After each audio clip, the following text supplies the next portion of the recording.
SC Verma, some mechanical properties of matter का numerical 24. A drop of mercury of radius 2 mm is split into 8 identical droplets. Find the increase in surface energy.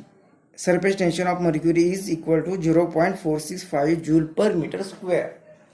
तो यहाँ पे हमें एक mercury का drop दिया हुआ है जिसकी रेडियस होगी 2 मिलीमीटर और वो स्प्लिट हो रहा है इंटू 8 आइडेंटिकल ड्रॉपलेट्स जिसकी रेडियस हमें नहीं पता है, लेकिन जितने कोई भी पार्ट बॉडी जितने उसका पार्ट करेंगे उसका सरफेस एरिया बढ़ रहा है, क्योंकि ये एयर के साथ इसका इतना ही सरफेस एरिया आएगा.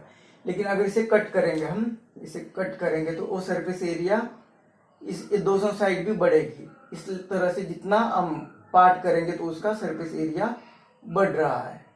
तो इस तरह से उसका सरफेस एरिया बढ़ेगा, और सरफेस एरिया बढ़ेगा तो सरफेस एनर्जी भी बढ़ेगी, और वो कितनी बढ़ेगी ये हमें फाइंड करना है. Increase in surface energy.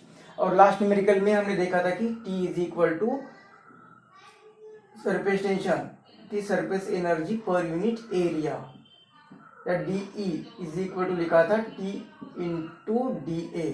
मतलब सरफेस एनर्जी कितनी बढ़ेगी जितना सरफेस एरिया बढ़ेगा.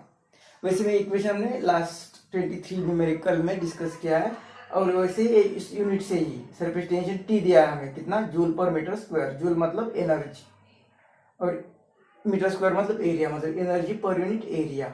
तो इस यूनिट से भी हम इस फॉर्मूला को बना सकते हैं.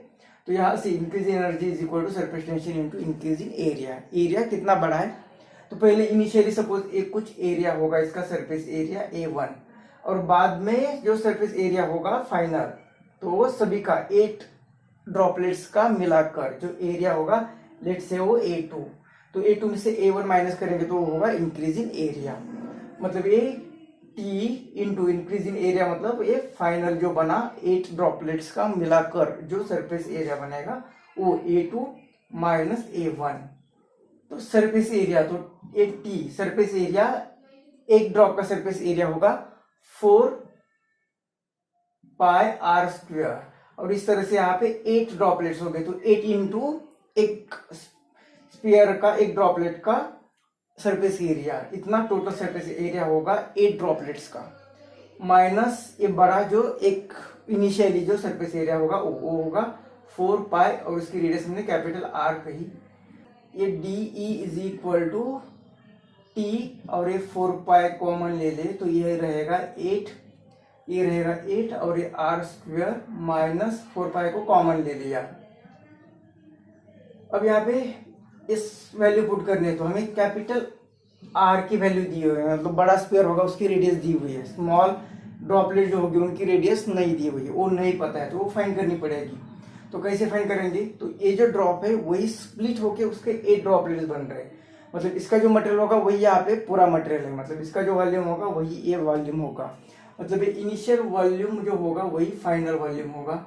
अब इनिशियल वॉल्यूम मतलब ये जो बड़ा ड्रॉप है उसका वॉल्यूम, तो वो कितना होगा 4/3 pi r cube is equal to, यहाँ पे एक ड्रॉप का वॉल्यूम होगा 4/3 पाई स्मॉल r क्यूब, और इस तरह के 8 ड्रॉपलेट्स होंगे. तो इफ यहाँ पे जो 4/3 और ये चला गया एक दूसरे को, तो क्या बचा r cube is equal to ये 8 और ये स्मॉल r क्यूब, दोनों साइड का क्यूब रूट लेते तो r इज इक्वल टू ये 2r. अब एक बड़े r जो है उसकी वैल्यू पता है, स्मॉल r की वैल्यू पता नहीं, तो स्मॉल r की वैल्यू कितनी आएगी, कैपिटल R/2. तो इस तरह से ये r की वैल्यू मिल गई, तो ये वैल्यू r की यहाँ पे पुट करेंगे तो हमें मिलेगा equation increase in surface energy is equal to T into 4 pi into 8 small r की वैल्यू a, इसका स्क्वायर है तो r स्क्वायर/4 माइनस ये r स्क्वायर, ये 4 2 r स्क्वायर. तो increasing energy is equal to T into ये 4 पाई, और यहाँ पे 2r square minus r square, ये आएगा r स्क्वायर. तो बस इसमें वैल्यूज पुट करनी है. तो ये वैल्यू T की वैल्यू ये दी है 0.465 इंटू A4 इंटू ए पाई 3.14 इंटू R दिया 2 मिलीमीटर, तो उसका स्क्वायर होगा 4 मिलीमीटर. इसका भी कन्वर्जन करना है मीटर में, तो मिलीमीटर का मीटर में आएगा तो 10⁻³ और स्क्वायर है इसलिए 6. तो ये सब मल्टीप्लीकेशन अब करना पड़ेगा. तो ये पूरा मल्टीप्लीकेशन यहाँ पे कर दिया तो इसकी वैल्यू आ रही है 23.36। तो ये increasing energy D is equal to 23 इस 6 को निकाल के यहाँ पे लिखते 0.4 और इंटू 10⁻⁶ इतनी जूल, या इसे ही लिख सकते हैं इज इक्वल टू 23.4 -6 की जगह पे माइक्रो जूल। तो ये आएगी इंक्रीजिंग एनर्जी व्हेन एक big drop splits into 8 small droplets.